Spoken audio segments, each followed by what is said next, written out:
workout number 1 this week is going to be your choice of a pyramid or a ladder like we've done in the past.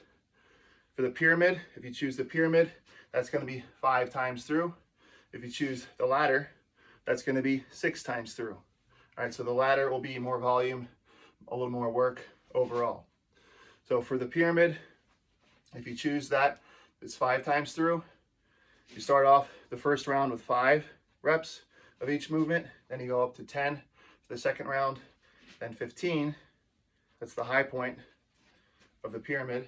And then the 4th round, back to 10 reps. And then the last round, the 5th round, 5 reps of each movement. For the ladder, if you choose that, it's 6 times through. And start off with 5 reps first round, then you jump to 10, and then 15 for the 3rd round. And then coming back down, that ladder is going to be 15 reps, 10 reps, and 5 reps of each movement on the last round, that 6th round. All right, so you're going to end up doing 15 more repetitions of each movement if you choose the ladder option. All right, so the 4 movements we're going to focus on for this workout are going to be a variation of a hip hinge, a variation of a press. You can choose a variation of an overhead press, or you can choose a floor press. Then we're going to go around the world, and then we're going to do a standing suitcase march. Okay, so those 4 movements, choosing either the pyramid or ladder option.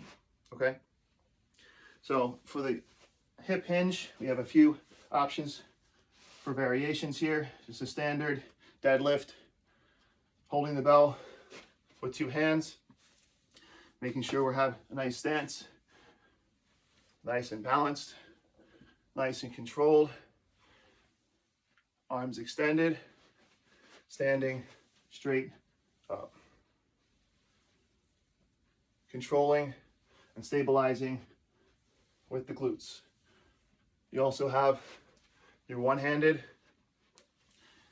hip hinge or deadlift, where you're holding the bell with one hand at a time, trying to keep your hips and your shoulders square, making sure you're switching sides if you choose that option.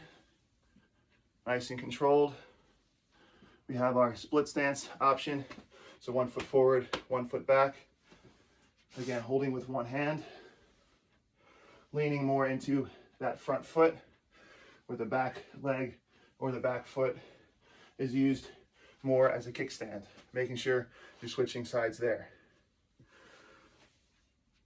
You also have the RDL, Romanian deadlift option, where you keep your legs straighter, so less of a bend of the knee. You'll feel it more in those hamstrings. So keeping those legs a little straighter, really being careful and controlling the movement and keeping that spine flat or neutral. All right, so for the overhead press, a few variations. We have our standard 2-handed. So we're going to hold the bell at the meat, the bigger part of the bell, not the handles, and we're going to press that bell over our head, extend those arms overhead with 2 hands, bell to the chest, bell over, in a nice straight line with the bell. Elbows to be tucked in and just pressing overhead. We have our one-handed option. We have a nice front rack position, and we're pressing the bell directly over that shoulder, keeping that bell in line with the shoulder, extending overhead, making sure you're switching sides on that. We also have our Viper press. So this one will be on your knees. The other overhead presses don't have to be on your knees. You can be standing up or even sitting down. With the Viper press, we're going to be sitting on our heels. So our bottoms on our heels, and we're going to press the bell overhead after we come off of those heels. So we're going to press up off our heels and then right into that overhead press.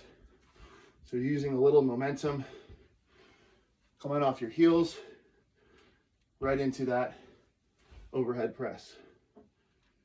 Controlling the movement, using that momentum. And we have our around the world, making sure we're switching sides. Can even make it more of a wider around the world.